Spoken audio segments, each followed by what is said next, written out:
the artistic feeling that drives the work of Dame Zaha Hadid is legendary.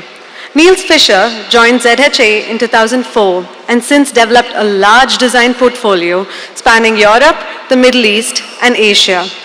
His extensive experience in delivering cultural facilities includes performing arts, facilities in museums, as well as projects involving novelty design, engineering, and construction solutions. Nils founded Zaha Hadid Architects' Computational Design Research Group, the ZHA Code, developing next-generation technology for form finding and rationalization. He also co-leads a business unit within ZHA. On this note, let's welcome architect Nils Fischer on stage for his presentation. Thank you. In the next 20 years, mankind will build cities for 2 billion people. That's more urban space than existed in 1975 when I was born on the entire planet, and it took us about 5,000 years to get there, and within the next 2 decades we will more than double that built environment. What you see here is a map of India, or to be more precise, an aerial photograph, and as it's a nice photo, what you really see here is the cities of India. And to achieve urban environments for 2 billion people, we need to build this 4 times over in the next 2 decades. And maybe to illustrate a bit what that implies, let me use my birth country Germany as an example. It's not as big as India, it's about as big as United Kingdom where I live. And it is a country that has cities,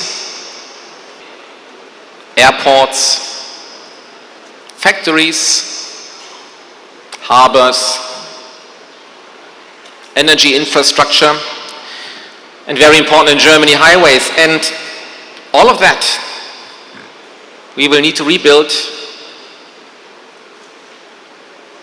25 times over in the coming 2 decades.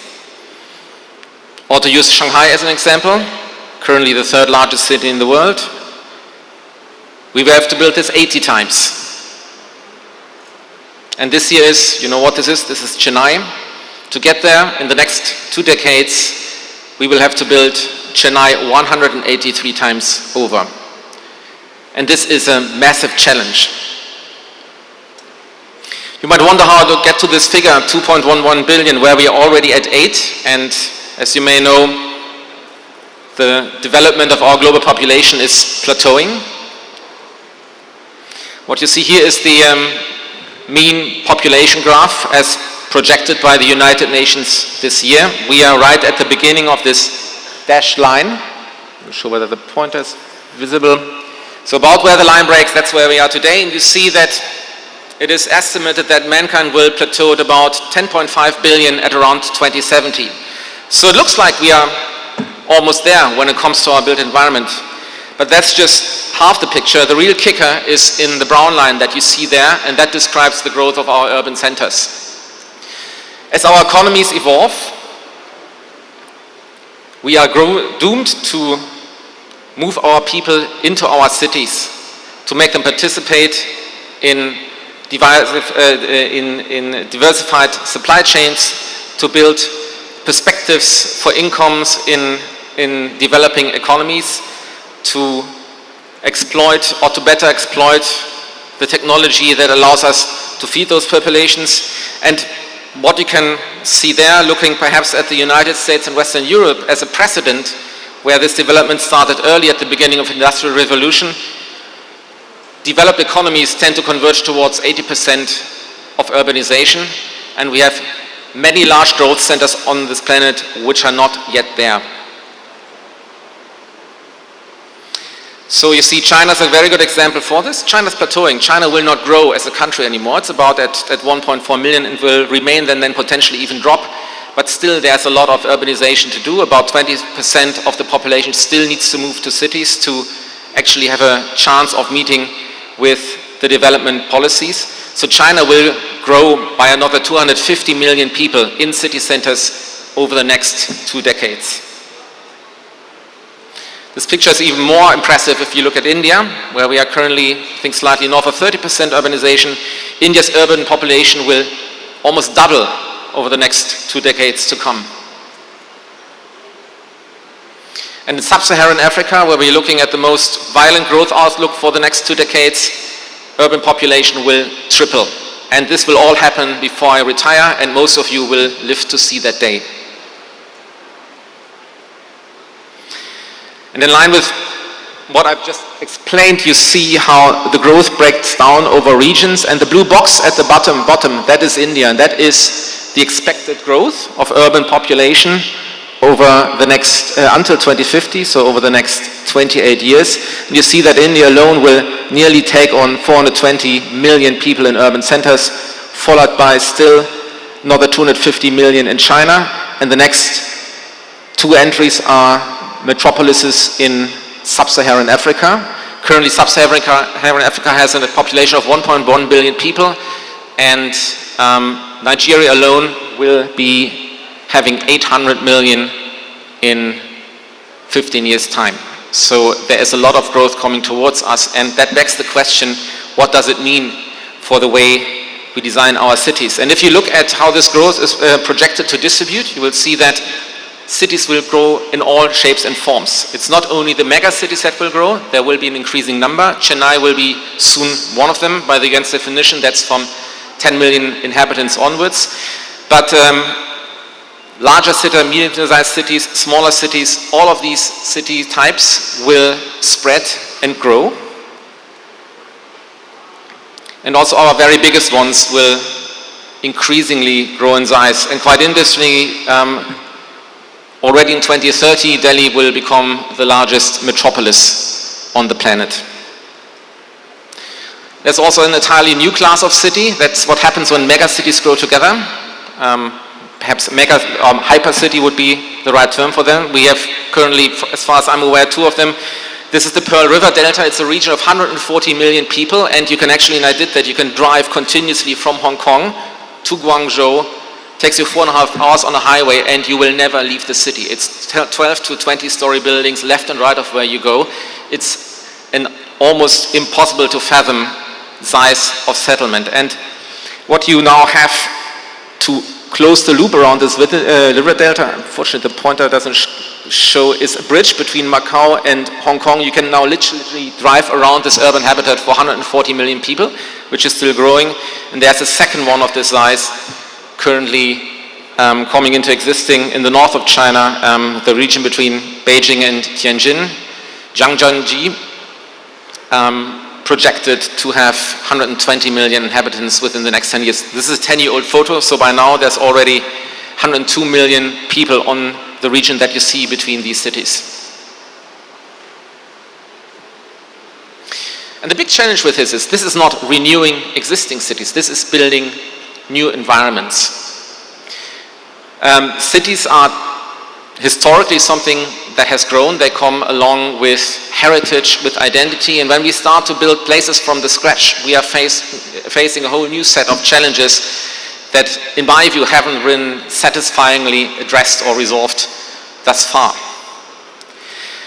The first challenge is, of course, the feasibility of all of this. Right? We live on a planet with limited resources, everything ranging from the economic challenge to generate the resources to feed those populations, but then also the very pressing issue of the sustainability and the environment footprint of a city falls under the headline of the feasibility of a city. And the second question, which I think is the relevant for us designers, is the question of identity. We all grew up in places that we remember. We all pin our identity, some geography. We have an idea of home. But we will have to invent those places in large numbers over the coming decades, and these places will stay around for a long time. Seeing how the population graph plateaus, which means the cities we will build in the next decades to come, they will stay around for several decades, for hundreds of years, and they will form new identities. They will become home to people who aren't born yet. And designing these places from the scratch is an enormous challenge. The feasibility of growing urban habitats can be addressed through technology. I'm an optimist. If you look at the technology or the development of technology just in our lifetime. It's amazing what progress has been made, and I'm confident that we will find solutions. But the issue I want to talk about first is the question of identity and the challenge it poses for designers. Growing cities are a topic well understood since the beginning of the industrialization, and this gentleman here, Le Corbusier, had great plans for how we could use technology and industrialization to solve the problem of growing habitats. This is his plan for Paris. Lucky it never got built. Paris would not be the place it is today if it happened. And it was a very kind of Fordist view on what humans need. It was about hygiene, it was about efficient transportation, it was about health, it was about productivity, but it completely neglected the need for identity. And very soon it became apparent that there's a problem with the modernist approach to a city, and many attempts were made to challenge it, to start over, but somehow the postmodernist city never happened. And in the vast majority of urban settlements around the world, we still live in what is a modernist city. It never really changed. And this is a picture from Chengdu. Here the buildings even come before the roads arrive. Chongqing. Chongqing is a very interesting example where a downtown area 4 times the size of Manhattan has been built in 10 years. But it doesn't really matter what it is, because this could be anywhere. The generic city is the new normal, and a generation from now, many of us will have grown up in something which has basically been designed using an international cookie cutter. And as a reaction to that, we then tend to dress up these places with iconic architecture, and yes, I'm also guilty of that in the office I work for. So there's a big need for icons to make places special, which are other than these landmarks that you identify them with, and completely interchangeable. And quite recently, I note, for example, in places like China, where you now have a great development in academia, where we have great local architects. This is work by Wang Shu, the first Chinese Pritzker player. A certain escapism. It's about rediscovering the countryside, looking into typologies, and this is all great work, but I think it's missing the key point, which I believe is we need to spend more time thinking about how the bulk, the generic city, can become more attractive for our coming generations. And in a way, I have a feeling that in academia, and particularly when it comes to developing ideas for new designs, the generic city is the ugly, neglected child that no one wants to deal with. So we are excellent today. Engineers are fantastic to plan traffic-efficient cities. This is how a typical development that makes up big satellite cities in China, for example, look like. They work highly efficient, but ultimately they're all converging to a shopping mall attached to a transport hub. And that's kind of where we are moving towards with the vast majority of our new urban developments. And key term used in this context is traffic-oriented design, and it's again about optimizing a problem that has to do with growing cities, but in a way it's also neglecting, which I would call human-centric design. And these optimized city cores, they're everywhere. They work very efficiently, it's very quick to spin them up. They're uniform. They are to a degree random. They are generic, and this is quite interesting. This is the idea of a central business district, and it doesn't matter whether you're in Germany, China, Saudi Arabia, Nigeria, or the United Kingdom. They pretty much look the same. They're built by the same architects, and it's a cookie cutter that is quite successful, but doesn't really cater for what you and I would identify with an idea of home and place. And to a good degree, big cities are chaotic. They are layered. They are subject to very particular development interests. There's a big challenge in creating an overarching development for these cities that gives them a coherent appearance. And as Patrick Schumacher provocatively put it, he calls it the big urban garbage heap, because it's just this random assembly of stuff that starts to emerge after you leave this boiling for a few decades. And that's something that I, as an architect and designer, find intriguing, because we will not get away from this increase in complexity. And there's a great template for how to deal with the most different influences, with growth, with renewal, with complexity, right in front of our nose, and it's essentially our natural environment. It's by several order of magnitudes more complex than the cities that we're trying to build, and somehow it's still beautiful.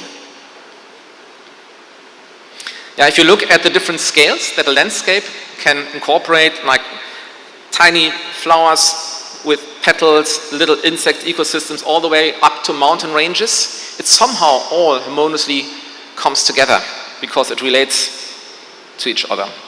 And I'm not saying that this is a solution, but this is a proposal. And I think what we are trying to do as architects in our office is to understand how these very complex yet artificial constructs can become something that is not only contextual and has the potential to create a local identity, but that is also something that ultimately has the potential to ideally be beautiful to the eye.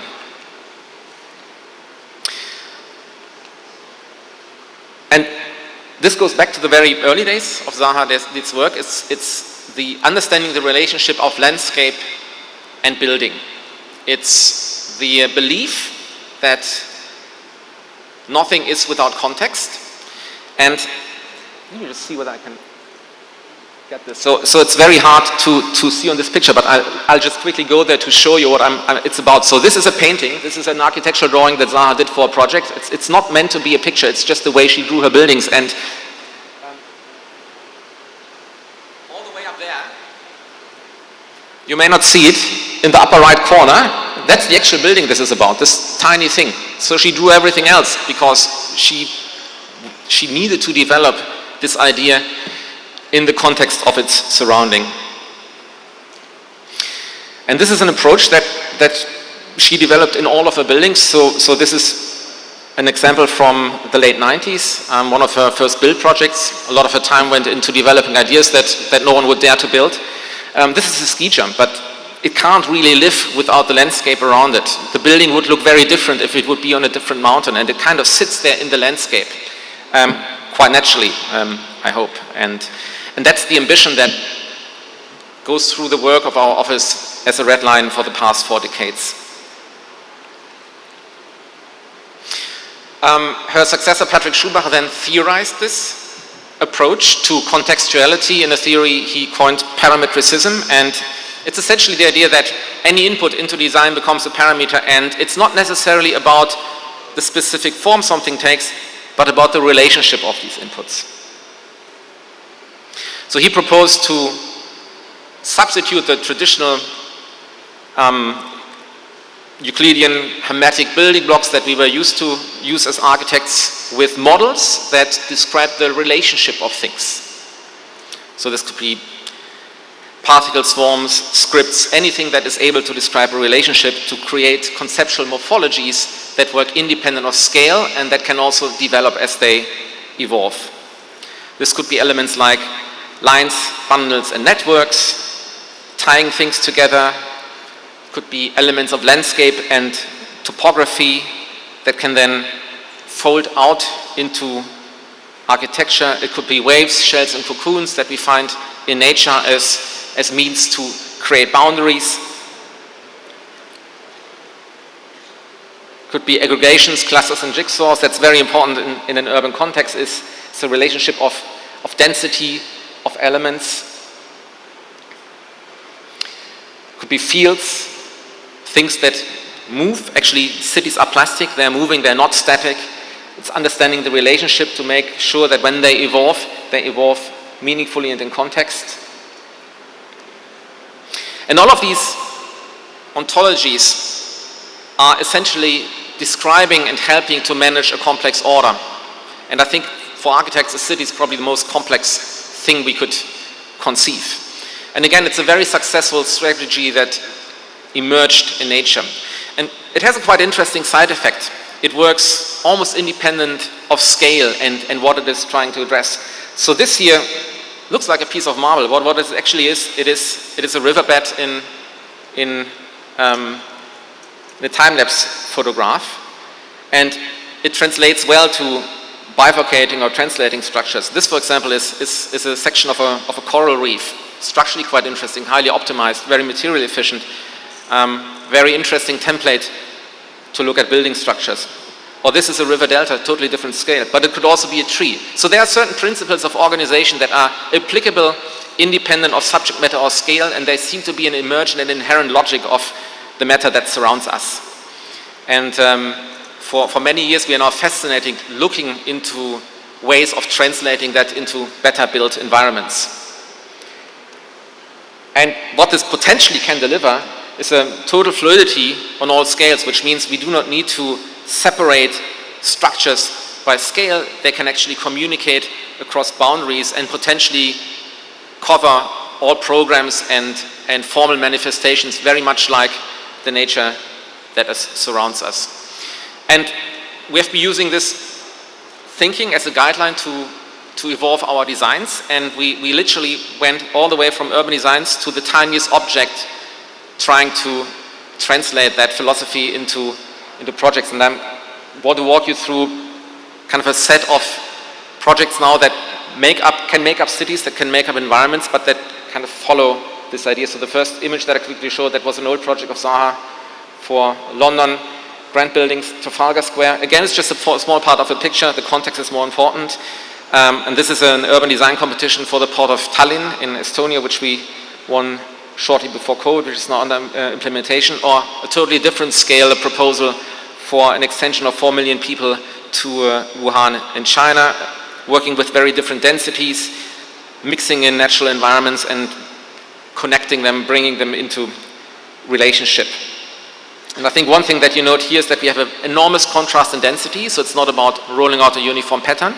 It's about bringing things together where they matter, spacing them out where they don't. And kind of a subtext in here is also the way we transport ourselves or how we move through cities. These cities are intended to be pedestrianized, so we are looking into models for pedestrianization of highly dense urban clusters, allowing us to free up land that gives direct access to green spaces within a 20 minutes walk, even if you're in the center of a city. This is one of Zaha's first urban designs, a vision for London in the year 2066, and something we did about 20 years later, which is a master plan for Singapore that has been implemented over the years. It's very organic. Some of this is a fairly old building, so this is about 10 years old, but that was the first phase of this master plan that has been built. And again, it's about the relationship with landscape. The idea is that these buildings create an overhang, which means you do not need to be in an air-conditioned environment to move freely through the city. You can explore our environment. Understand we also have a speaker from Singapore here, so maybe they can give us an insight on whether it actually works. But it's re-establishing the correlation between landscape and city. Master plan for Sorozon, Spain. This is a master plan we did for Istanbul, Kartal and Pendik, weaving two parts of the city together. These parts have very different scales internally. It was about creating a transitional structure that grows them together rather than creating a break in the urban fabric, negotiate between existing patterns. This is a proposal for an extension to Malaysia, to Kuala Lumpur in Malaysia, a suburb of Kuala Lumpur, and again, highly compressed core, walkable, natural environments within what you can walk in your lunchtime. Mixing highly dense and efficient urban environment with natural surroundings, predominantly through eliminating surface traffic. Fun fact, 60% of American cities are dedicated to roads and cars. That's why they are so big, that's why distances are so long, that's why we need even more cars and more roads to get where we want.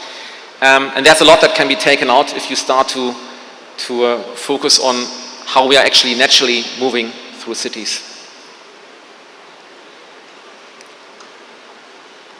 Showed that already. This was the port for Tallinn, Estonia, where we basically redeveloped a former industrial harbor into an extension to the city. Very different scale. This is a sports city for Xi'an in China, where we again inserted these sport facilities for the Asia Games and activated them as an urban and pedestrianized connector between existing residential plots. Very similar appearance, but totally different scale is this master plan for a island village in Brazil. You may recognize the similarities of the typologies, but in scale they're on a totally different planet, but very similar principles apply. Or here a proposal for a master plan in the United Arab Emirates. Again, very similar to cities in tropical climates. Most urban life happens in shopping malls, and that's basically a lost opportunity to also create an identity for a place, because between those points I migrate by car. Here again the ambition was to create an urban environment with a lot of cooling. That's why you have the water bodies there, to activate outdoor spaces and actually allow inhabitants to read the city as not only the interior of a closed building.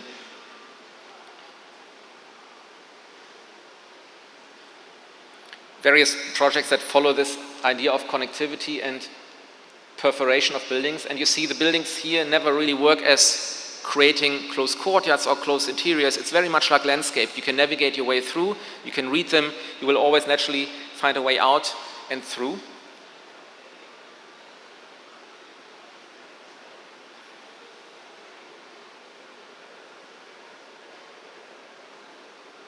I think we've seen this before. Master plan in Spain here was about the connection of two sides of a city, very differently developed through an insert, and rather than creating a divider between these two sides, this entire island development was organized around visual connections between the two sides of the river, with new bridges inserted to provide national destinations. And then of course we also apply those principles to bigger and higher and denser cities. And some of these developments look very similar to their surroundings from the outside, because there's a very specific brief towards the density. But what we then try to do is to the inside to open them up, to turn them into publicly accessible landscapes that become instinctive to navigate, that resemble a certain similarity to the environments that we are genetically programmed to navigate. Valleys, fields. No one needs to tell us how to find the exit of a valley. We do that instinctively. In many modern cities, we need signage to do that. And we try to reintroduce elements of natural landscaping in our urban environments to basically not require an explanation on how to use them and to naturally adopt them. These are some resort proposals following similar principles, so very open landscapes, very accessible. This is quite an interesting project in Wuhan in China, where we are redeveloping a former railroad land with something that looks like a park, but which is really a series of embedded facilities around sports, culture, entertainment, shopping of course, that can then be built up in a second stage with buildings on top. But first we build the urban connectivity and the landscape, and then we complement it with buildings to create something that is also exciting to explore and hopefully attracts a large public audience. So it's really bringing the public interaction, the social layer that the city, or that makes cities so interesting, all the way into buildings, rather than just sequencing closed self-referential developments next to each other. And this is probably the largest under construction implementation of this. This is called Unicorn Island.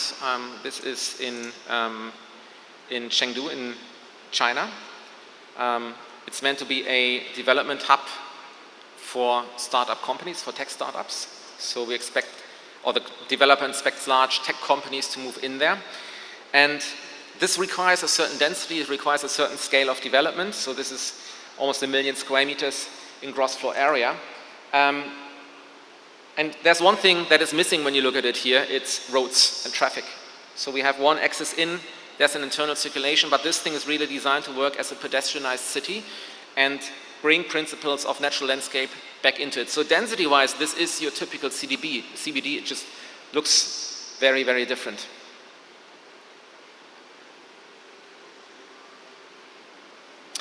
And also what it means that what this concentration allows us to afford is to then free up land surrounding it. So it's about creating density where it matters. Cities are tools for communication, The more people you can cram together, the better we can communicate. That's why people come to cities.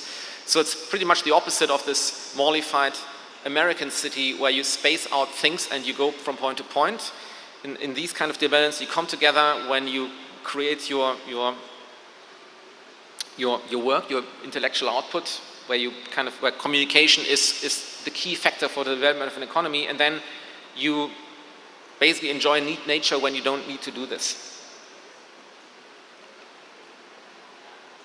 So it looks like from a river, and this is something which is now under construction. I have a few more images, but you see how the pedestrian layer is the predominant one. There's of course a lot of infrastructure necessary to make these buildings work, but the interface of these buildings is a fully pedestrianized environment. This is how the site looks like at the moment. So you see a big road going through. This will be kind of buried underneath when it's finished. And eventually looks something like this. So this is a rendering to the left. This is one of the first built buildings to the right. Then we have a lot of different proposals for the development of growing cities in China that we did over the past years. This is for a place called Qingguandao. It's much lower density, so this falls, if you remember, my kind of stacked columns. Cities develop in all kinds of scales, so we also have to have solutions for medium-sized cities that come up with lower density. This particular one is about conversion, an industrial environment into a city that is, like most of these cities, will be producing intellectual output. That's our new urban industry, is essentially offices for white-collar workers. And part of this project was also about using a local form canon to develop typologies that can be mass-produced rapidly, but reconfigured in a way that create very intimate and very individual situations. So it's about facilitating the complexity that we need to create enough potential for identification rather than just serializing cookie cutters. And this is where technology plays a massive role, because we can develop kit of parts that are very efficient to produce, that not necessarily look repetitive, but that allow us to then use even algorithms to create very feasible structures and plans and programs with a built-in variety that creates unique neighborhoods and unique environments. And managing this complexity is one of the challenges, because we only have so and so many architects on the planet, right? If you go back to Corbusier's Plan Voisin, 20,000 flats for Paris, you couldn't hire 20,000, you would have to hire 20,000 architects to individually develop them and then procure them. It's an impossible process. So we also need to tap into industrial techniques, into techniques of mass customization that you see in automotive industry, where no car is produced like the same anymore, to think about how we could translate this to create urban environments where no buildings is the same, but can be built at the speed that can afford us this enormous growth that we are facing. This is a master plan for Guanggang Port for Hong Kong. This used to be I think it still is a free port, which is currently being redeveloped. On the left side, the unpopulated area, that's Hong Kong. On the right side, you see Shenzhen, and this free port is now developed into an extension of Shenzhen. Again, aiming at a particular industry, in this case, biotechnology, but also here we implanted a completely pedestrianized insert into a city. Similar approach for Xi'an. Tencent, one of China's largest tech companies, is building a campus there. Again, we could convince them, turn this into something that caters to human scale, not to urban scale or to the scale of the infrastructure that surrounds it. And funny enough, you can space buildings much tighter if you discard roads in between them, and you achieve a similar density to the surrounding buildings. So if you look at it from a planning perspective, this is not so different from sense around it. It just looks very different, and it feels way more natural. So walking through this, you will rather feel like you are in nature than walking through the neighboring tower developments, even though it's both totally artificial. This is how we plan the riverfront to look like there. So it's all about kind of creating interaction between landscape and built environment in cities.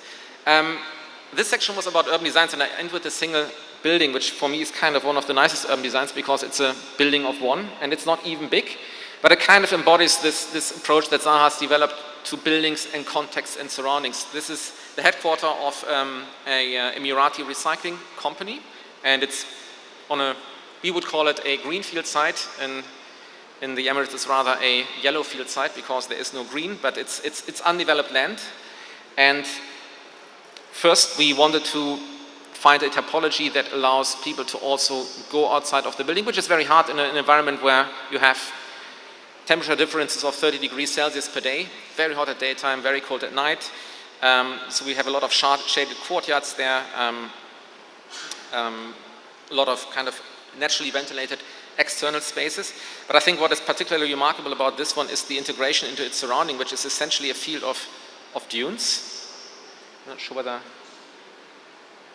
okay, this, here we go.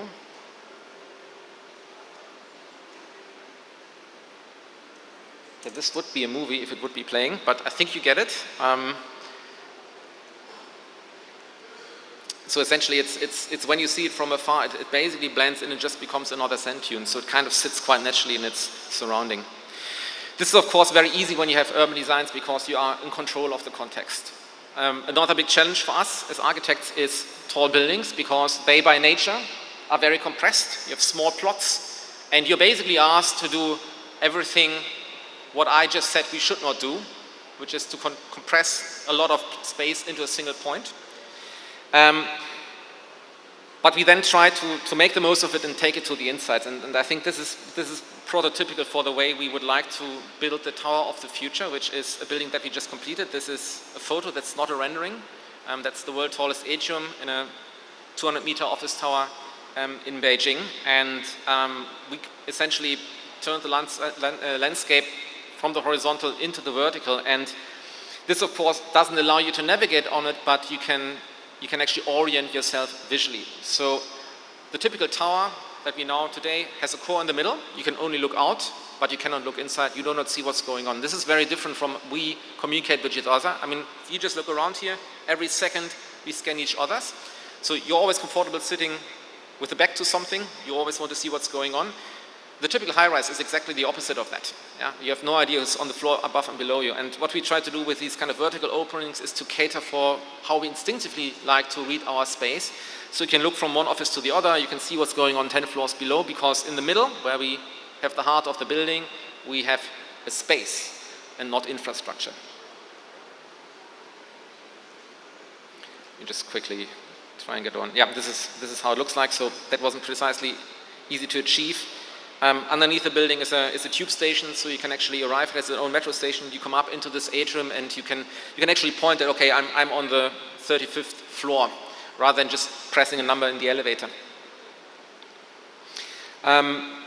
Very similar challenge here in Nanjing, where we asked to build 500,000 square meter in an urban plot, and we won this competition with an entry that perhaps doesn't look so different from the others, but all of the other entries were closed blocks. Basically, you have a door, you go in, and that's the end of it. And typically large cities develops like that. You have big compounds, you have a kind of 200-meter grid.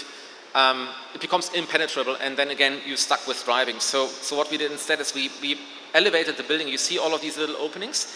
So the entire ground floor of this development is a public square, is a public plaza. All of surrounding streets are echoed with portals. So essentially everything that is closed and private is elevated over the ground. And you can walk through the environment, through the building, without having a key. That's a bit how it looks like from the youngster from the side. It's a building in Milan, in Italy, again, where we picked up pedestrian paths that are surrounding the building. It forms the crevasse. Again, it's a building that we placed over a metro station, so tightly integrated with means of accessing it, public basement. And this is quite an interesting one, because this building was built on a piece of land which is between two highways. And again, we use this as a generator for the expression of the building. It was actually considered to be unbuildable land. So it's a bifurcating highway, and the owner of the shipping company wanted to have his headquarters there. It's an abundant part of Marseille. But we used this disadvantage as a driver and basically gave the surrounding traffic a view to what's going on in the building and vice versa. So we're not trying to hide this. We turn it into a communication feature that creates context between building and surroundings. A building that is currently under construction, which is very different from what we've seen, where it's about seeing in and out, is a project we are doing in Zaha's birth city, Baghdad in Iraq at the moment, which will be the new central bank for a country that had enormous hardship over the past decades. And you see that this is a building that works slightly different, because in Iraq, for example, the biggest challenge is not to look out, it's to keep the heat out and keep the building cool in. At the same time, we are having a site with a very privileged access to the Tigris, the river that goes through the city. So we developed the building as a series of fans that would shield from the sun but open views to the river. You see, we built these fans in concrete to have a lot of mass and capacity to keep the building cool within. Very different approach is a building we are now having under construction in Shenzhen. We have 4 major projects in Shenzhen. That's where we are currently opening another office. This is a building almost entirely of glass. Has a bit to do with a client, they're a mobile phone company, and the idea of a mobile phone is apparently all glass these days. But again, what you see here, instead of having something that is defensive and creating a separation between the public realm and the building, we pull a public passage through the building. You go underneath it. It's all public land. It's all private. It's all open to visitors. And the private land really only starts above you. And this is actually not an obstacle in the city. It's something that is generating connectivity between these very hermetic blocks surrounding it. This is how it will look like very soon. So we're now building the first facade mock-ups there. Again, to the inside, same principle. We mirror those openings, so it's all very light and open. We'd like to enable communication. This is a proposal we did for Kuala Lumpur, for Petronas. They didn't pursue it, but this was our proposal for the next generation of super high-rise towers in Kuala Lumpur.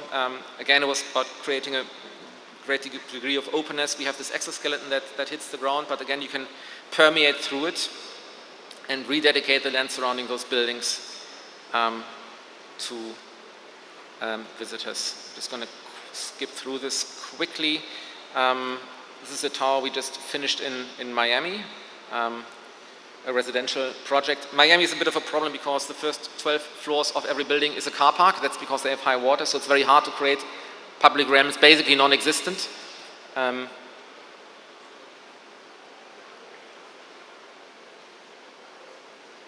And this is a hotel that we just completed before COVID in Macau, and challenging, of course, because it's all very. Macau is basically built on shopping malls with casinos, so there was very little opportunity to really connect to the outside. And Macau is a particularly weird place because you basically arrive, you enter a shopping mall on one end, and then you're sped out at the end of the day at the other. But in this case, we at least try to create an exposure to the surroundings when you're kind of going up the building. So this hotel is stuck in the podium of one of these malls, and you see these massive openings and voids within the building that again try to reconnect you to the actually quite beautiful landscape that surrounds you. I will start skipping through these a bit quicker now in the interest of time. This is a development for a big corporation in Shanghai, which is going. We have time? Good. And again, you see how we create views between those blocks. We try to open them up. And again, the very most important aspect of this design is how it interfaces with the public realm and the places that surround it. I think the prototype for all of this is this building, Galaxy Zoo in China. This was the first office building that we finished exactly 10 years ago in Beijing. And if anyone knows Beijing, it's these very, very large, so this is near the second ring road. It's all about these kind of very, very large blocks. They're not particularly tall, but they come in very, very big units, and they almost make it impossible or unattractive to walk anywhere. And what was at this site before this building was built was a typical Chinese hutong, and we picked up the structure because these hutongs are very permeable. They have a lot of small grids, kind of path grids going through them. So we concentrated the mass of these buildings in these four kind of blobs, so to say, but these are hollow. So we have office no deeper than 8 meters, so there are light courtyards in them, and they all meet in a -1 atrium that all of these buildings share. And then we have a public thoroughfare on 2 levels with food stalls and with music. And then during lunch breaks, when people come out there, it's full of people having their food and their lunch out there, and you can just walk through them. So there are a few developments adjacent, and people use this as a path to get from A to B because the roads are not really attractive to walk. I mean, no one likes to walk down a 4-lane road, and I think you can almost introduce a second layer of paths through cities which are not built for cars but for people, and they would by default look very different than the cities that we build around transport infrastructure. These are the courtyards that I mentioned, so you can actually walk from outside to the inside, and you have these kind of big, tall, open spaces, daylight filled. Then a very similar development for same developer, twice the height though. So this is technically a high-rise building, 200 meters. It doesn't look like it because it's these landforms emerging from the ground, but same idea, dissolve the block, make it open, and connect to the neighboring urban fabric. This is an office building that we did for a big Chinese footprint, and this is where we took this idea of an urban in the periphery, so it's not necessarily an urban area, but it comes along with its own big population. And again, we wanted to break the mass of the building down for various reasons, not only for creating permeability, but also to keep depths of the building manageable and keep the scale of the internal arrangements manageable. It has a lot to do with daylight quality, but also with communication quality inside of the building. Quickly showing how we translate this to residential projects. This is an apartment development in Singapore, and I'm not sure whether that's visible on these buildings, but what we did here is we isolated each flat as a petal, almost like of a flower, and expressed it in the tower. So it's not. So the idea was to kind of break down these housing blocks where you can have 6 to 8 flats on a single floor, and you can just point at the facade somewhere there saying, okay, the second window from the left is mine. So here we really express each unit. It kind of meanders a bit. They have intervisibility, which is nice, not always desired in residential buildings. So there's a fine balance to strike. But again, it was about creating addresses for each unit that allow each inhabitant to identify themselves with the place that they live in, and then again breaking up the landscape and making it permeable. And this is basically a place where no flat is like the other, but it's still rationalized to a degree where it can be feasibly delivered.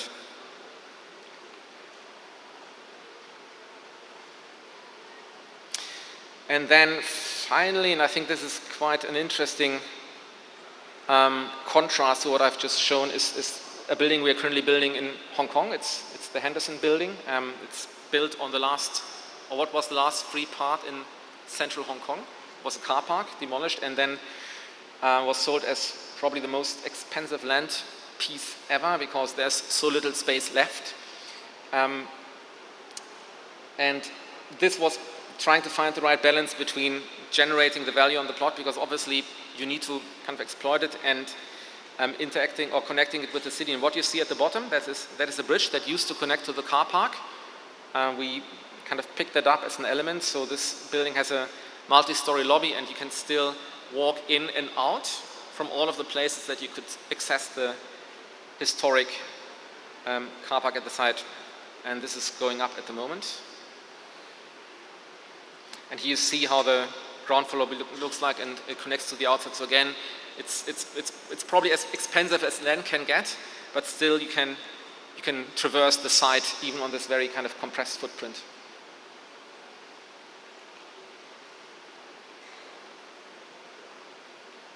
And then also quite important for us, at least, is let me just go back one, is the public rooftop. So typically when a client comes to you, what do they want? They want to have their boardroom on the top, but that of course takes away from the excitement of what a high-rise building in the city can be. High-rise buildings are quite, are kind of a double-edged sword in a way. They create a lot of the problems that the city set, but then if you do them well, they can also become a point for identification. So what we always fight for is to have a public rooftop. And it's something, some clients are really kind of up for it. At times it's a very hard fight, but I think making rooftops of buildings accessible is great because families can go there, children can go there, you can enjoy the views of the city, you learn to, you get a very different feel for the place you live at. That's something we will also do in this building. And maybe taking this to the extreme is a project that we are now starting in Shenzhen. This is now kind of the site is being cleared at the moment. That's the actual reason why we are setting our office there. It's our first 400 meter plus tower. It's called Tower C. It's a super headquarters bay where a range of towers from up to 500 meters will be built for mostly Chinese firms. And there were a lot of thoughts going into this, but one of them was to kind of deal with the program and not lump it into a massive envelope and break it down. So we basically turned it into 2 smaller towers that are giving us much better sized footprints that allow for very interesting visibility. These towers are connected and embraced, and most importantly, they completely fold away at the bottom and not only allowed to traverse the buildings, but we hope that this landscape becomes an attraction in its own right and actually generates generates public interaction, very much like squares and cities do. And you see how extreme this will happen in this case, where we really pull in the surrounding parkland and public domain deep into the building, terraces it up, and this also, of course, has advantages when you think about what you can do there. Like no one wants to have retail on the 5th floor because no one goes there, but then if you bring the landscape up, it's an entirely different story because you have footfall.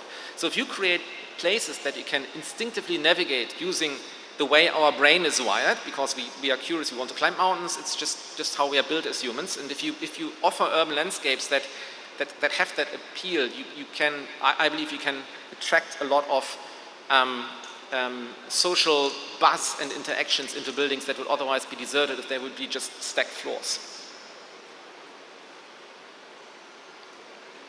Yeah, this is how hopefully this will look like, and this is through planning now, so there's a good chance that it will actually happen. You never know these days, but I'm pretty confident that this will be built very soon. So ideally we have our office in there in 5 years' time. Another thing that we are very intrigued with, and this comes directly from Zaha's interest in context and contextuality, is transportation, because that's how we get to a place. So the first thing that you see when you come to a city is a train station, it's an airport, or it's a road. So despite always being challenged by structural engineers, and probably we are some of their worst nightmares, we do actually do transportation infrastructure and bridges since many, many years. So this is a project that we completed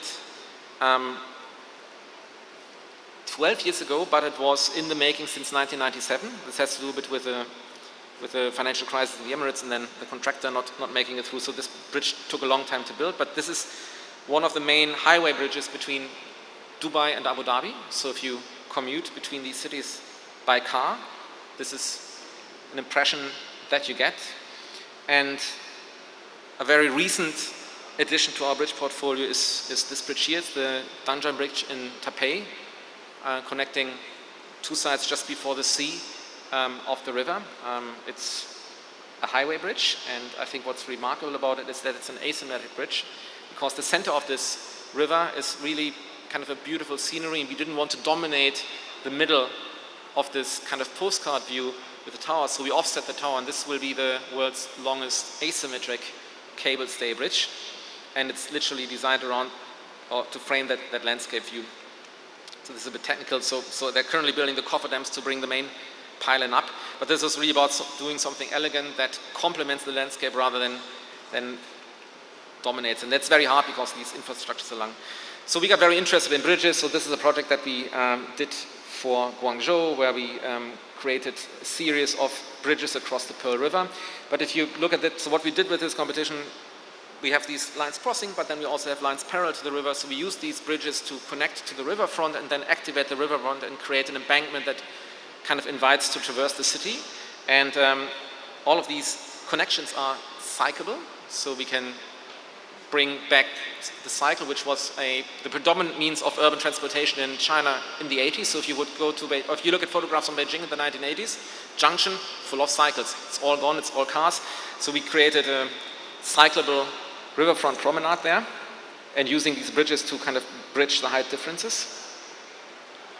This is a bridge we did for Zaragoza in Spain, which was built for the expo there. It's again a pedestrian bridge, and it's an exhibition building. So it's kind of playing a bit with this kind of medieval idea of the inhabitable bridge and using that as a pavilion.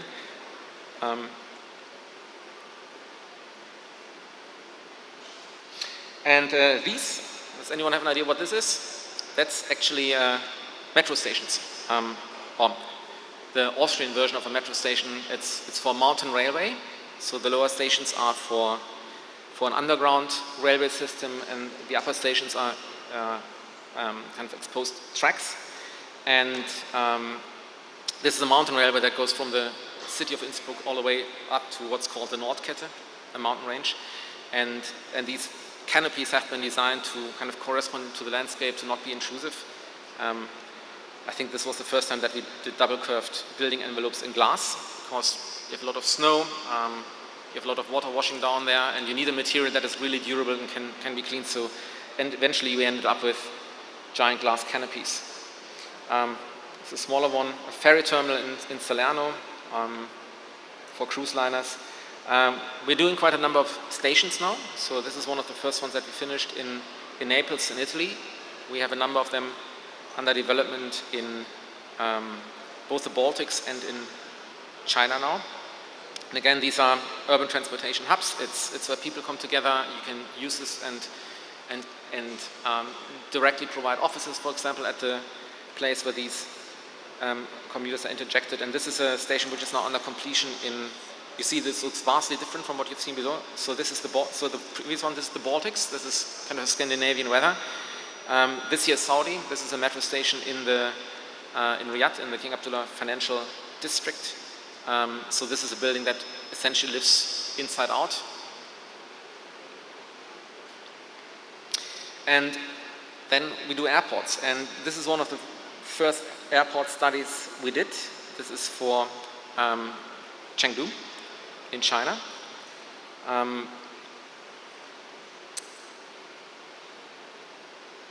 What we did here is to take a topology that is, again, very generic. So most airports of the world look the same, and turn it into something that can tell a story about the place where you're arriving. And this is again about the contextuality of a building. So what we did in this case is we looked into, and there's a very fine line between doing something that is kitsch and kind of becoming repetitive and just historicistic architecture, and then developing something that relates to a region, but at the same time can also develop a language in its own right. And what we did here is we looked at the way, for example, traditional Chinese buildings are assembled and the hierarchy of the elements, but it doesn't mean that we use these elements. So we interpreted those elements in a very different way.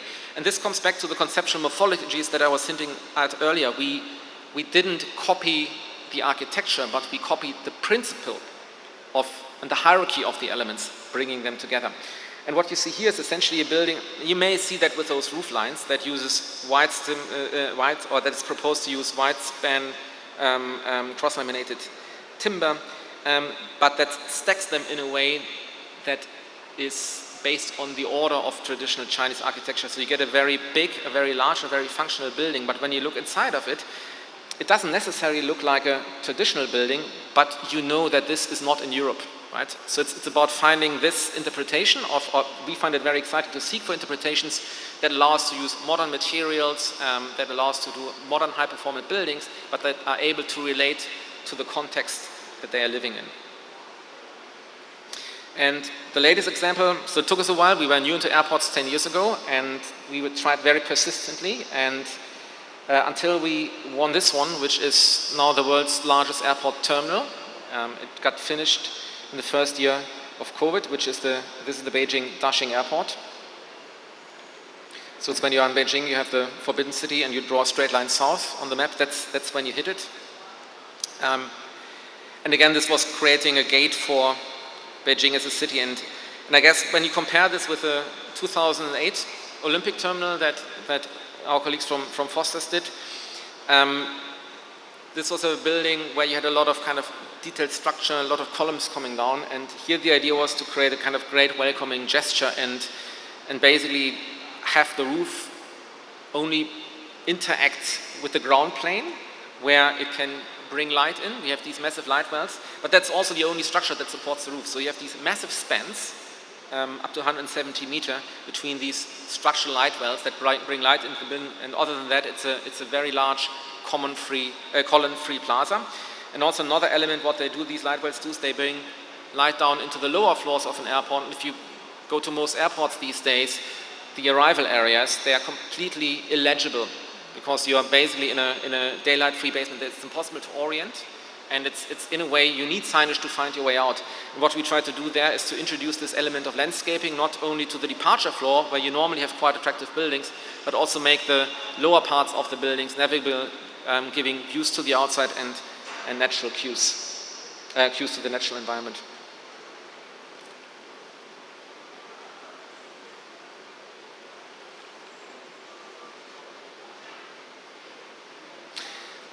That leads me to our latest airport. I'm not sure whether anyone is aware what this is. That's our proposal for a new airport for Mumbai. It's a competition that we have won 4 years ago.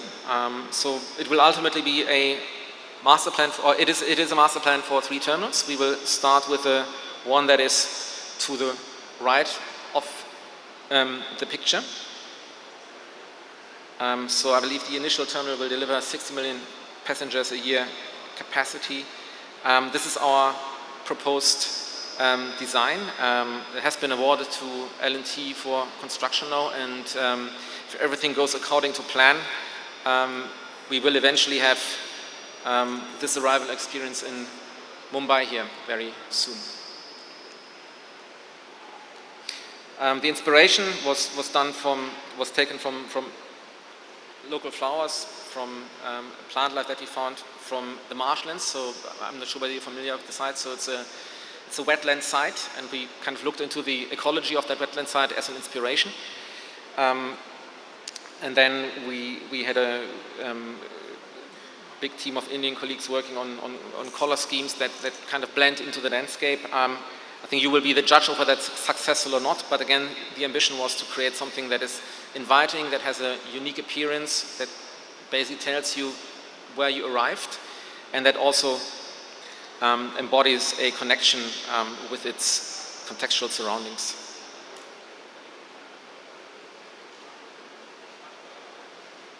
Our practice comes from cultural buildings. It's, as mentioned before, what fascinates us about urban environments is their reason for existence, which is people communicating, and I think the best expression for that is a cultural landscape. Our first building in China was an opera house here in Guangzhou. This is a building we did in Azerbaijan, the Hadid Left Center. It's a culture and museum space. And again, these are buildings which I believe are the most interesting task for architects because they're for everyone to visit. It's not for a specific owner, it's for the general public. And for us, buildings where you don't need a key to go are the most interesting, but also the most demanding one because everyone could be a visitor. If you have a specific owner of a building, it's very easy because they tell you what they want, because they spend a lot of money for it. If you do a public building, you have to anticipate what the general audience wants to see. And yeah, so we are very interested in creating new expressions for spaces that not only fascinate when you see them, but that can also become part of the identity of a place. And again, for the interior of the building, this idea of creating surroundings that work like landscapes that you would like to explore. So this very much, this could be a cave, this could be a ski slope, but it's essentially a photograph of the interior of a building, and it's a very tall building, 5-6 floors, and everyone wants to go to the very top and explore it because it creates this moment of curiosity that we find when hiking through a landscape, for example. This is an art museum we built in Rome and Italy, finished in 2012. Took almost 15 years to build.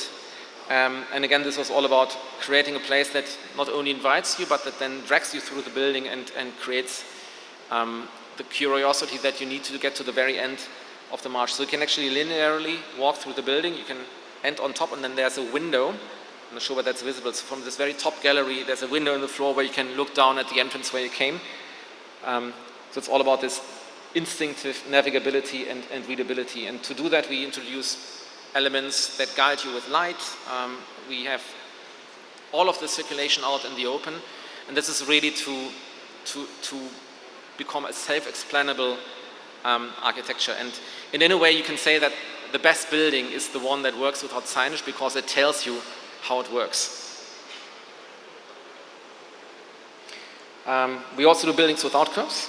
This is a museum that we did in Michigan, from the University of Michigan, where a famous alumni of them donated the museum to the alma mater and then even commissioned a Damien Hirst for the building. It's a comparably small project, but again, very similar principle. You see the stairways opening up to the top floor. You have all of these openings facing, it's a comparably small town, 70,000 inhabitants. All of the openings are facing the surrounding roads. So again, it's a building that explains itself very well, and it doesn't even need curves to do that. It's more about embracing the principle of contextuality.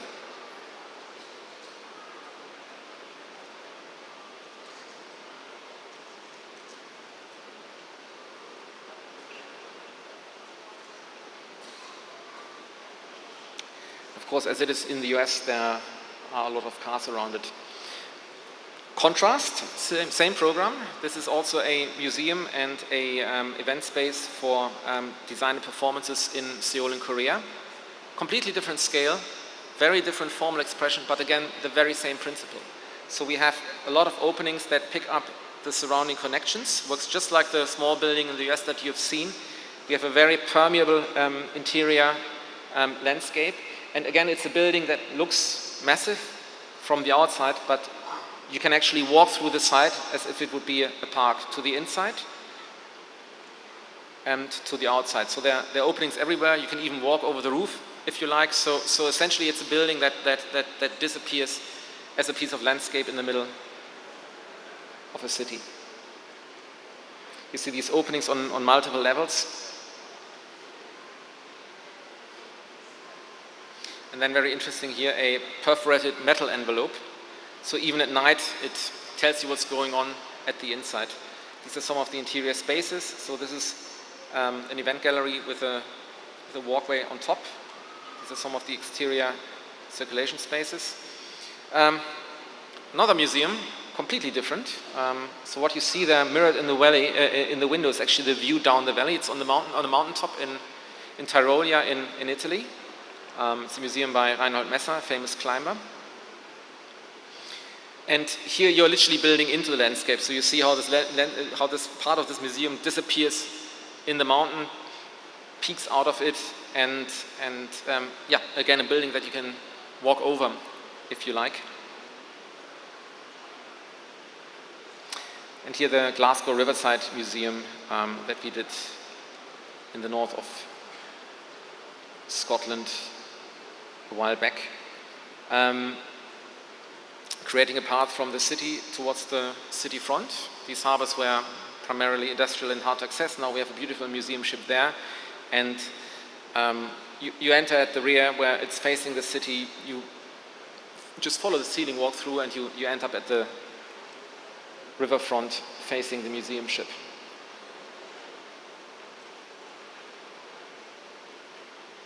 This is a large performing arts center and museum in Changsha. It has an opera house, a theater, and 2 museum spaces.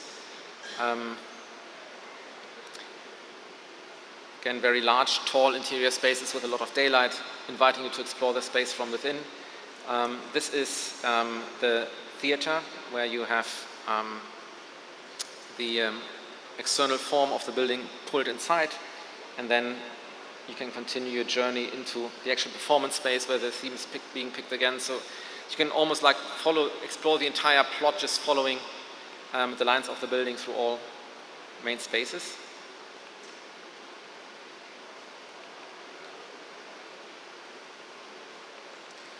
And again, a highly permeable, perforated site. This is a performing arts center in Hangzhou, an artificial island in a lake. So this is basically a completely invented environment.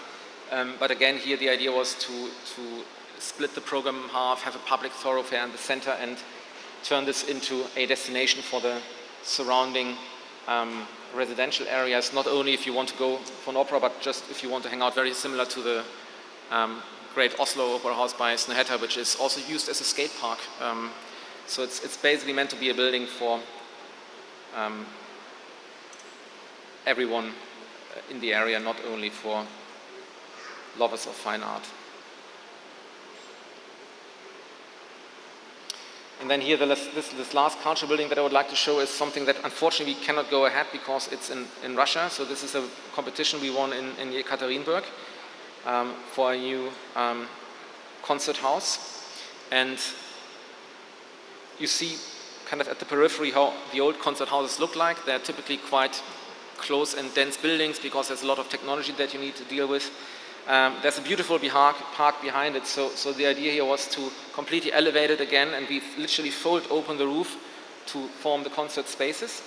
And the interesting bit about a concert space is that unlike theater, you don't need to turn it into a black box, so you can actually open up a whole face of it and present a view to the landscape. And the entire underside of the building is a big public square, and then if you want to see a performance, you take an escalator up and find the concert hall in the folded roof.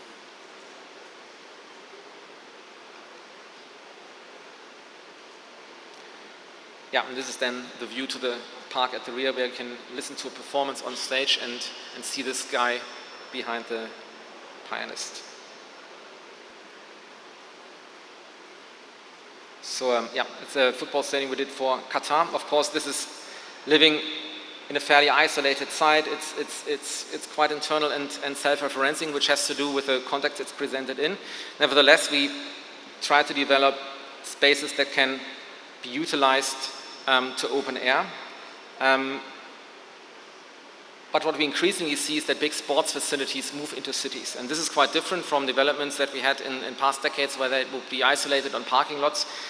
This is our design for the Olympic swimming pool in London, which is now the heart of a new part of town. It used to be the Olympic Village, now it's Stratford. It's now used as a public swimming pool.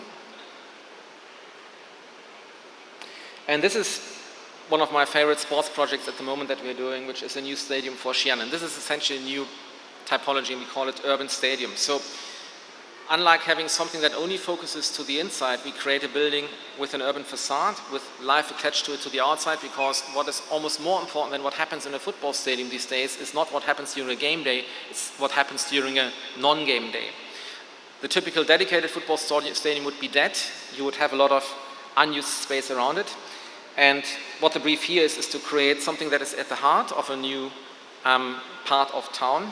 So even when there is no event to the inside, the ambition is still to have a lot of animated surfaces to the outside. And this is why the stadium is currently under construction here. This is how it looks like. So all of the fields that you see will become city within the next 5 years.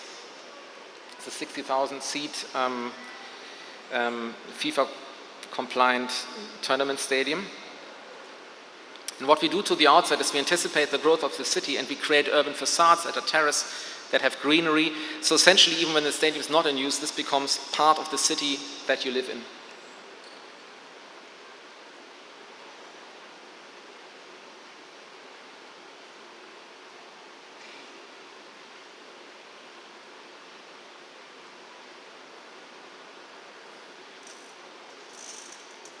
They look like when the city has grown around it. So we have a lot of, even the public concourse in the stadium is facing outwards. So you always have a relationship to the city that the stadium sits in before you enter into the stadium. This is And this is a stadium that we just won 2 days ago for Hangzhou Sports Center. Again, a 60,000 seat football stadium, 15,000 seat arena and a swimming stadium. And what you can see in the main stadium is that we have these slits around the building. So we create an intervisibility between what's going on inside the stadium and the urban context. And the landscape that connects all of these three spaces is again fully permeable. So you don't need to buy a ticket, you don't need to go through a security gate. You can actually completely walk through and wander through this plaza that is forming the substrate for these stadia. And we of course also do very small and tiny projects. This is a project in Hyde Park in London, Serpentine Gallery. And even smaller, a cultural project in the Science Museum in London where we built a mathematics gallery explaining principles of computation to kids. And what you see there is a highly kind of ruled computational surface that we designed using a formula. You can see that there, you can go through the process and you can see how this relates to aerodynamic flow around an aircraft. So and you see how these projects are all very similar in appearance despite being of totally different scale. And this relates to what I said earlier, that the principles that we develop for our buildings are, or we like to make them or apply them as universally as possible.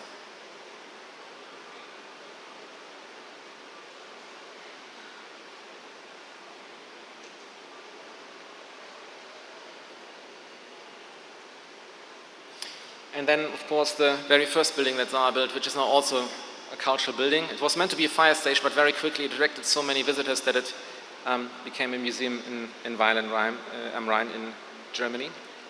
And now going to the very smallest scale, maybe to just kind of round off this journey from applying contextual design from the urban master plan all the way down to products and objects. So as fascinated as we are with transportation, as fascinated we also are with means of transportation. So we have then designed objects that go all the way down to becoming parts or furniture for your building, things that you can carry around with you, bags, handbags. We did a few prototypes for cars because we think they could look differently. We very much like to design furniture applying those principles, but you see how these forms, for example, very much resemble the pavilions that we did because they're based on exactly the same principles that we apply, and that goes all the way down to jewelry that you can wear. So that was the first part of my excursion. And I quickly want to get back to where we started, because I started talking about the necessity of considering complexity and variety in design to make the spaces for billions of people that we have to accommodate meaningful and tangible. The other thing that I didn't discuss yet is how we can make them feasible, and that has very much to do with the way we build them. And there's a big concern here, because not only do we need to build new cities for 2 billion people over the next 20 years, we also need to renew our existing cities. So a typical office building is written off after 20 to 25 years. If you're lucky, it lasts 40. But that also means that over the next 2 decades, we will be replacing probably 2.5 billion people worth of existing structures on top of the new cities that we have to build. And that's someone who's really interested in technology and who really believes that as we develop as a species, we develop with our technology. It is at times very frustrating to see how stagnant the construction industry is. If you compare progress in construction industry with other industry, so you sometimes feel like we are stuck in the 50s at best. And I want to give you a few examples here. I think again, nature is the best template that we can find for efficient construction. This is a section through a human collarbone. It's amazing, not only it has the material exactly there where it's needed, it also can adapt over time. So this is the most interesting thing. So if we start to utilize our bones less, they get less dense. If you send someone to space, the energy gets used elsewhere. And essentially we have a structural system built in that is extremely resource efficient and allows us to use our energy where it matters, and that's up here in our brain. That's how we got to reflect over all of these fantastic things that surround us. It wouldn't be possible if we wouldn't have a body that would give us the energy to do that. And if you compare that to the way we build buildings, it's pretty much the same since 100 years. This is 100 years. This is a building taken in 1914, so that's now 108 years ago. But in a way, it's pretty much how we still build the bulk of our cities. Yeah? Concrete frames, you clad them. It's a very heavy material, it's very voluminous, there's very little differentiation within, and it's primarily owed to how we rationalize our construction to be what we think is feasible. Another thing is the way we design our buildings, right? So you would say this is a modern building, it looks perfectly rational. Most of these principles are still applied to buildings nowadays. It's the Corbusier's Villa Savoy. But the interesting thing is that this is Corbusier's car standing next to the Villa Savoy, and no one would build a car like that anymore today. So again, there is a 100-year worth of evolution that is giving us cars that are now emission-free, and the buildings that we build are still pretty much the same.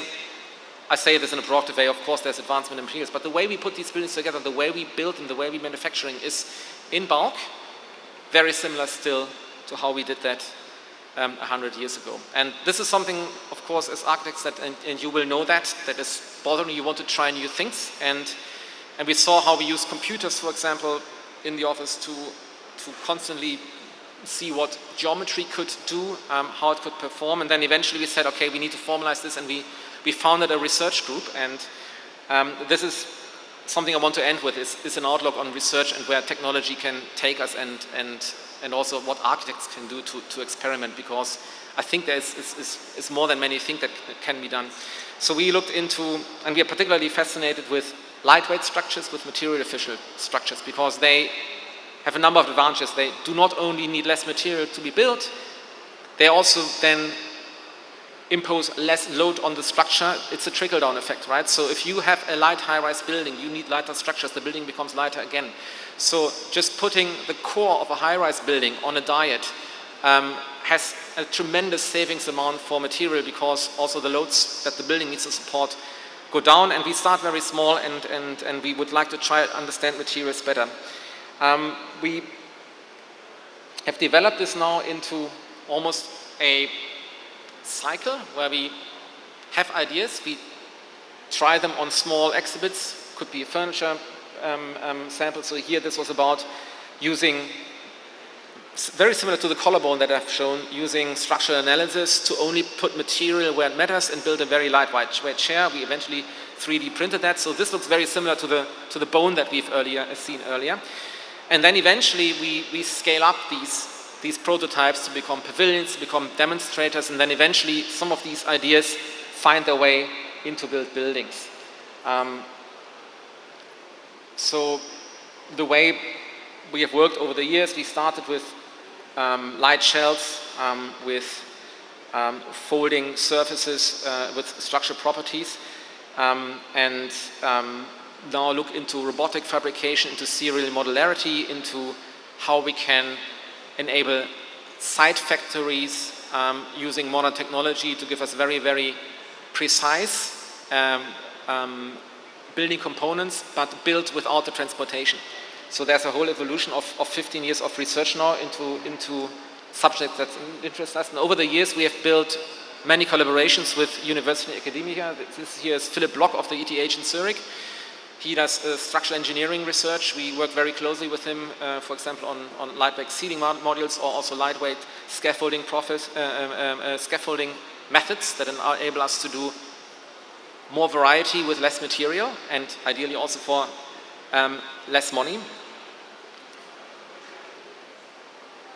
And the cycle that I described is that we do project-independent research at the outset. We have self-motivated teams exploring subjects.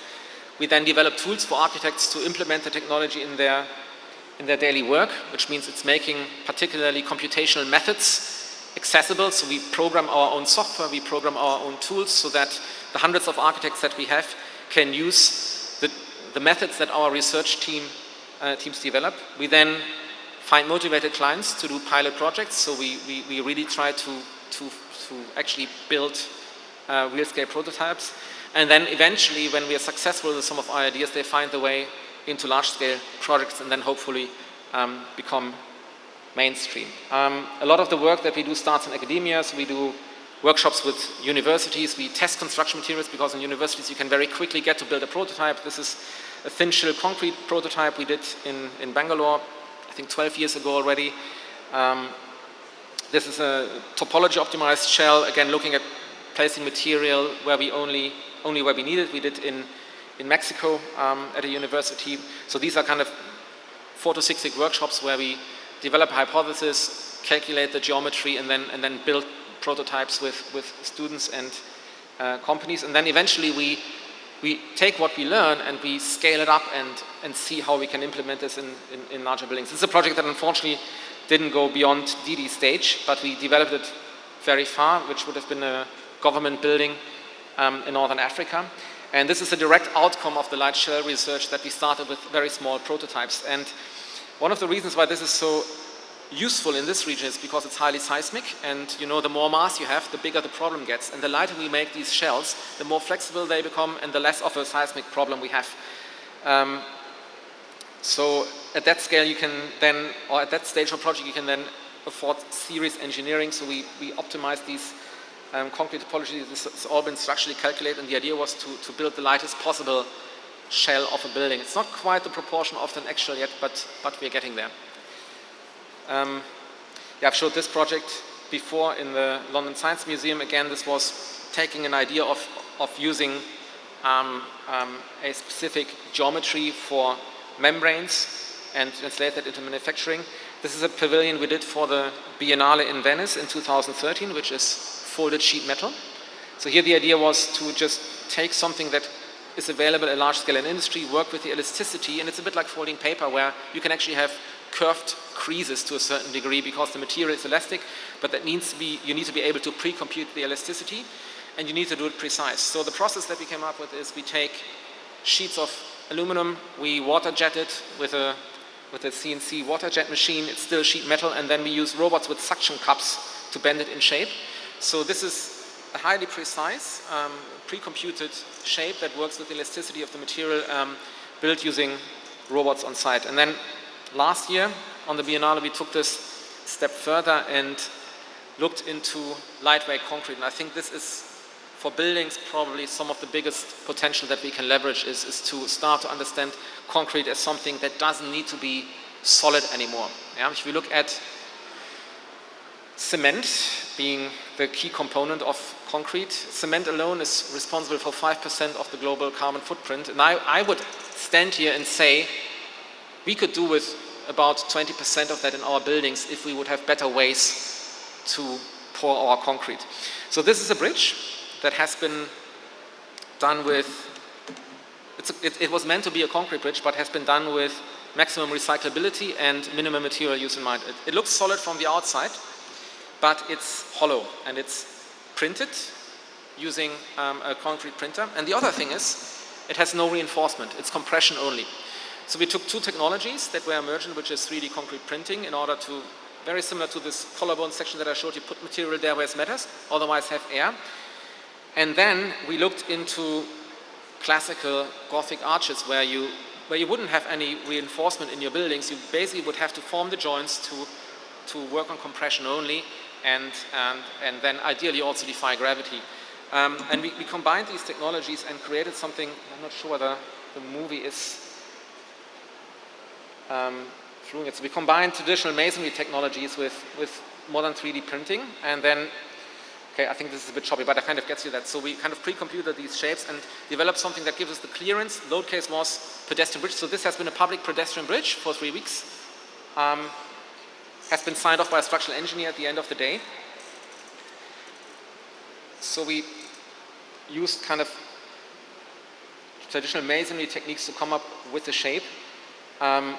We then directly derived from the generative geometry, derived the tool paths necessary produce it. So for this kind of shape to be meaningful, you need to understand the behavior of the material, and we now have computational tools allowing us to do that, and we bring those tools into the design, interactive design process. And here you see how we directly from the design model derive the skeleton that provides the structural stability, and then build a tool path. And the key here is that the robot is not only laying kind of these little concrete sausages, but also understands how to vary them in thickness so they build up to these arches, and all the intersections and all the interfaces, these dry joints, which have nothing but gravity hold them apart, are in exactly the right angle and position for the forces to only be on compression.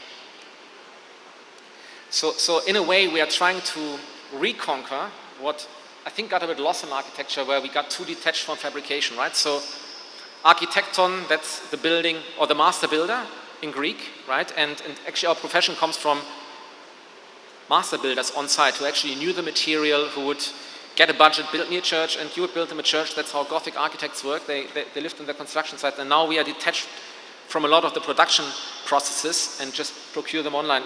And I think there's a lot of potential by understanding the potential of modern production processes and then retranslating them into design decisions. And you see how this part group essentially is. So it's basically programming a robot, understanding the material well enough to then give you a part that performs better than a reinforced building. And this is now the 3D concrete building process.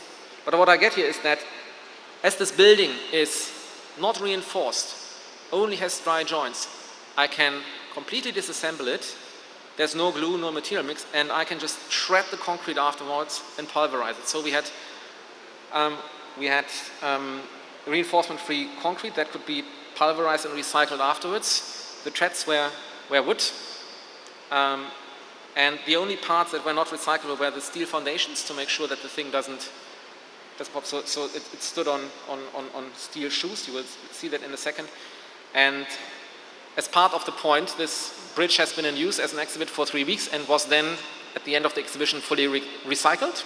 So it doesn't exist anymore, but it was part of the point that we tried to make there. And I think this is one of the examples. You see here, you see how light these panels are, right? So these are kind of factory robot printed concrete panels, kind of shipped on light barges in Venice.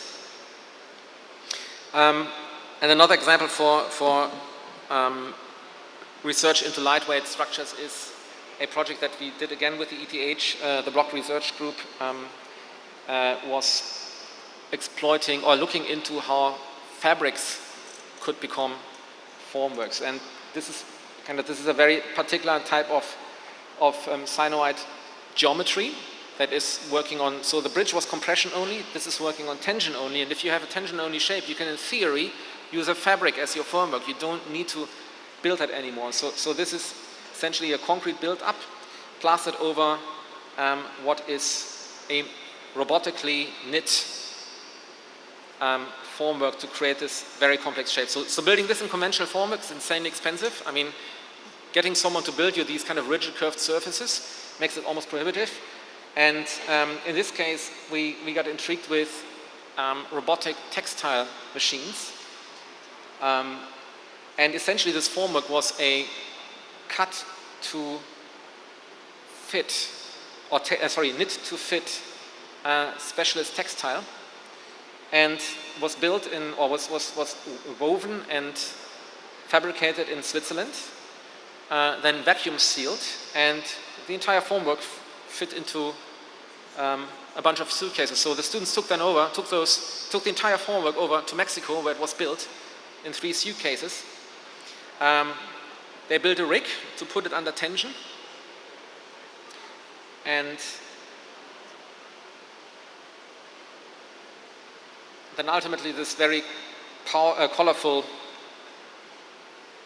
weave. See here got kind of tension boundary conditions, fell into the pre-computed shape, and was then successively plastered with clay and concrete, and that resulted again in a super thin, lightweight, unreinforced concrete structure that turned out to be true to the pre-computed geometry. And I think this is another example where you can take very, very modern tools and traditional techniques to create something that is actually much smarter than what we do mostly nowadays, which is just pouring tons of concrete into wooden boxes. And this was actually something that then leapfrogged from an experimental pavilion into a direct real-world application. So for the stadium that I've shown earlier, we have a very particular roof condition to solve. This has a bit to do what we want to do here. So we want to combine a straight edge, which is very important in the city phase of the building.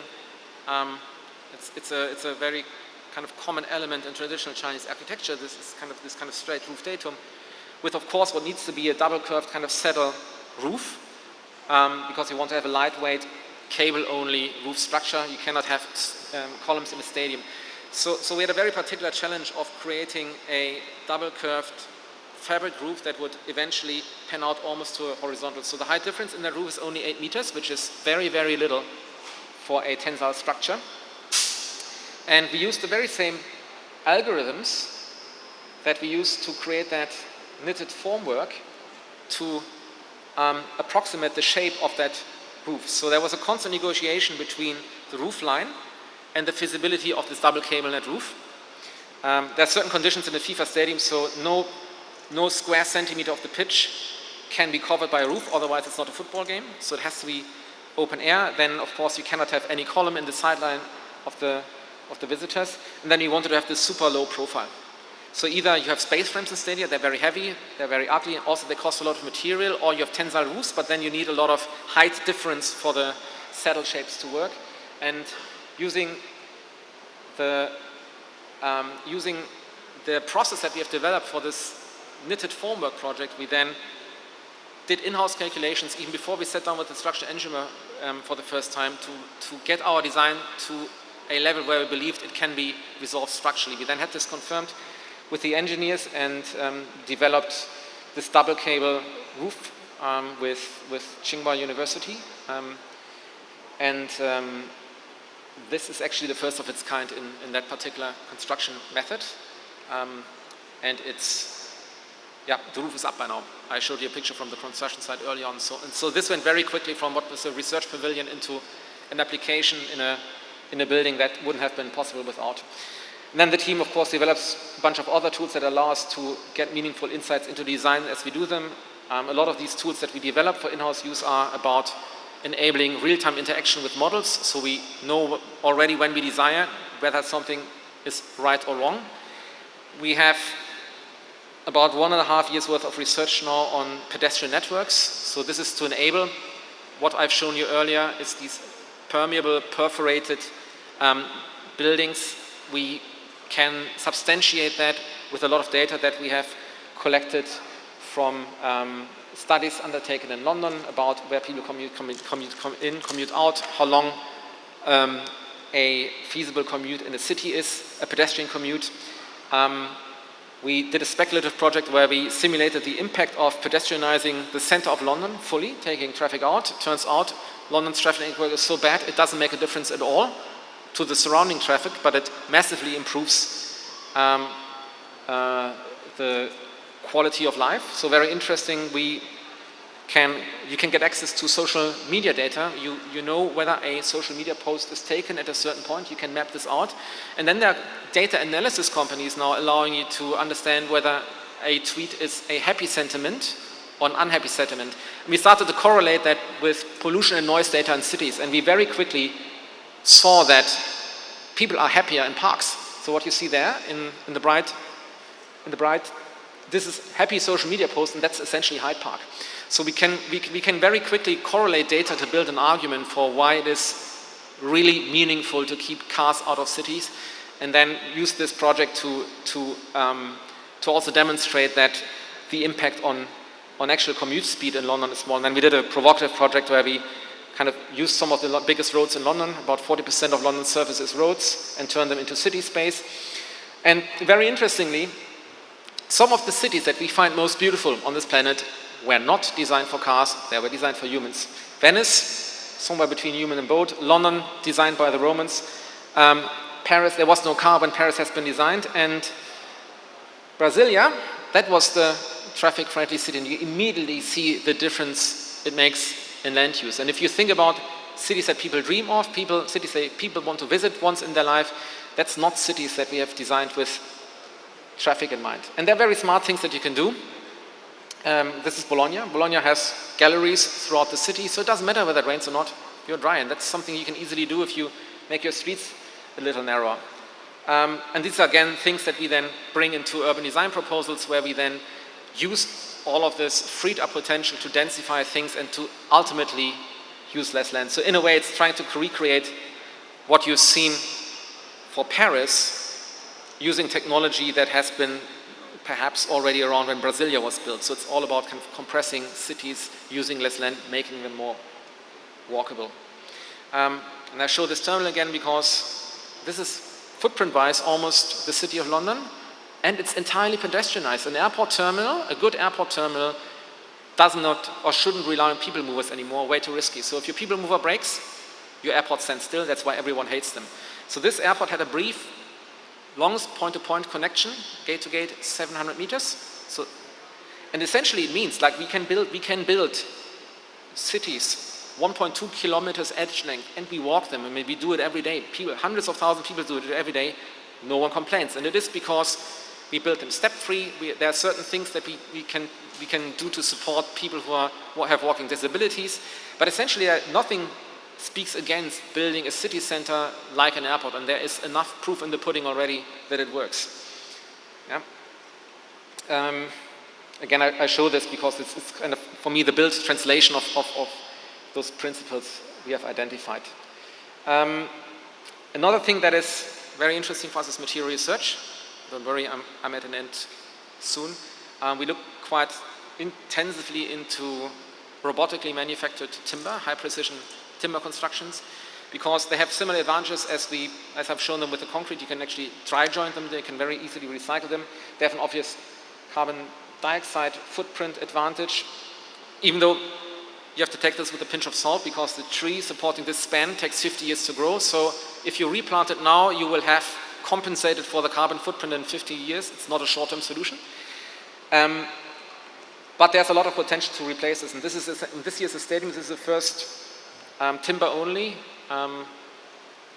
football stadium that will hopefully be built. We wondered for a few years for a football club in England, Forest Green Rovers. Unfortunately, they were relegated the year after and ran out of money. But we are still looking forward to building this. So we're now looking into building long-span structures in timber. We do a lot of research into modular timber, how we can translate that into residential quarters. I showed this project before. So this is at the intersection of creating computational variety and then also creating kits of parts that allow us to use sustainable materials. We do a lot of structural research into high-rise structures. So these are some structurally feasible, probably financially not yet feasible projects that we research and promote. I've shown you this project already, where we propose a long-span timber structure. The columns, unfortunately, wouldn't have been possible for fire reasons. But this is a project that we will build now. So this is a pilot project where we combined a whole bunch of technologies that we found intriguing. It's combining an online configurator. So this is a residential development for Honduras, and it's in a special economic zone where investors can pitch for land and construction. It's built, or it's designed using a modular kit that we pre-engineered with structural engineers, so we know how high we can stack it, we know what it costs to build it, we know how to fabricate it on site, which is very important. So this is only using, or predominantly using, locally sourced material. And we then let potential buyers configure it in an online configurator. So this is kind of a gamified environment. And the reason why this is interesting is because it gives us way more relevant results. A, it takes away the problem of identity, because the future owners can very, very quickly and feasibly create their own environment. And B, it means the result is more relevant. And we now went through a phase of buyers configuring their parcels. They can negotiate with the neighbors, so they can share a courtyard if they like to. And the result was this cluster configured by different parties investing into the project. And the fundamental concept here is that we have these kind of very precise and predictable and pre-calculated parts robotically manufactured on site. So the biggest challenge we have in a country like Honduras is not necessarily that we wouldn't have the material, it's the skilled labor that you need to do precise construction. And the proposal here is to, and we already prototyped, so you see some of the elements, is to robotically fabricate all of these timber modules using local produce. So rather than shipping tons of buildings around the world as we do currently, we just ship a robot in a container there and keep the material where it has grown. Very quickly to efficiency, we do research on how you utilize space. And the reason why I'm showing this is just very quickly because another very efficient way to save material is to only build what matters. And what you will find out if you, so we have a team that does spatial analysis in office spaces. Given that offices are all about communication, you can say that if an office doesn't enable communication, it's not a good office, and that areas in office that do not enable communication at all have no meaning, and basically don't need to be built. And this led us to analyze office briefs to a degree where we can now tell which corner of a building is useful and which isn't, and which doesn't need to build. I mean, look around you in this space. We are sitting perhaps now on 60% of the footprint. That means this corner is unutilized, this corner is unutilized, and you will find that in every single office space. There are dark corners that no one uses. It's wasted space. And if you look at the scarcity of space in cities and the fact that the 2 billion, or the space for the 2 billion people that we still need to create will also need to involve workplaces for half of them, research shows that in any given CBD, 40% of the office space is badly or unutilized. And the savings potential to not build that, think of material not used, buildings becoming smaller, distances becoming smaller, road connections becoming smaller, commutes becoming smaller. So in theory, the provocative statement is, if we would only build the space that matters, our cities, our business districts could be significantly smaller, right? And if you now look at modern engineering, finding a single % optimization potential in something like a plane, that's huge, yeah? In construction, we still have double-digit potentials to leverage. And this is also making our products more relevant. So this is a project which is now under construction in Russia. So this happened before you couldn't work there anymore. It's the headquarters of the biggest bank. And this is a very radical example where we would just void out any floor plate that wouldn't serve a communicative purpose. And we could then reinvest that into taller floor-to-ceiling heights because the material was saved, the cost was saved, so we can make things taller, we can make them brighter, we can make them lighter. And what you see on the left is how the space presents itself. So we landscape this, again, it's very legible. And what you see on the right is the optimized floor plate layout. And these are algorithmically generated floor plates for these mega floor steps. So we get an incredibly deep building. We can afford 4.5 meter clear floor to ceiling. We have a massive amount of daylight in there. And that's all because we understand the bits, or we can tell apart the bits of a floor plate that we use from the ones that we don't use. So again, there's massive optimization potential using technology to understand how people use office spaces in particular. And we do this with agent models, we simulate communication patterns, and create these models that dynamically, sorry, that was animated, so we kind of dynamically negotiate these conditions here. And of course, this is something you can only apply to new built buildings, but again, massive potential for saving material and energy. And the last bit which we are now trying to accelerate and integrate in our design bit, which should be actually commonplace knowledge, is of course environmental simulations, performance simulations. There's a big problem with most of the analysis available today though. It's too precise, it's engineering grade, so it takes you 2 weeks to do an iteration over a building. By that time the design has moved on. So we are now developing our own almost near real-time analysis tools to give us the 80% result that you can still optimize later. But we already know that the design that we are proposing is fundamentally feasible. It's much easier to reconsider or to fix a shading problem, for example, when you're still at the stage of the project where you move things around. But hardly anyone buys expensive engineering analysis at that stage. Once you then at a stage in schematic design when you start to analyze what's actually happening in the building, you can maybe fix it by putting a louver on the facade, but no one moves that building at this stage anymore. So we are trying to bring this analysis into the early design stage of the project, where we can still move things around and make massive gains for optimization. And these are just some of the examples. We also do now hotspot analysis, because we figured that a lot of glass facades create problems on the surface. There was a famous building in London that burnt a hole in a car. We can now simulate this in real time as we model things. And this is just an overview. You saw some of these projects already, how at early design stage we use very, very fast tools that are not necessarily competing with the precision that an engineering office would get from them, so we still need them. But we get these insights when we create the shapes. So we already know that our proposal is in the double positive quadrant by the time we present it. There's always the last thing, and this is maybe now an outlook when we talked about technology, which is the metaverse. You may have heard about it. It's around the corner. You wouldn't believe how many people come through our doors and already ask us to design a corporate headquarter in the metaverse. We have some previous experience. We did a lot of media architecture. We did an architecture. We did a gallery, a virtual gallery for the Art Basel for NFT auctions. So we are quite interested in the space. We use digital tools anyway. This is the first metaverse that we built for a political community. And what is really interesting, if you think about what our profession does, which is creating spaces for people, if you look at the size of the gaming industry already, I don't know whether anyone knows that the average gamer these days is 35 years old. So we're not talking about kids anymore. There's a whole generation growing up with this. And gaming now competes with the same time budget as Netflix and all of these streaming services do, and Hollywood. And the gaming industry is already bigger in terms of turnover than Hollywood. So we are looking at a sector where billions of people will spend their time socializing.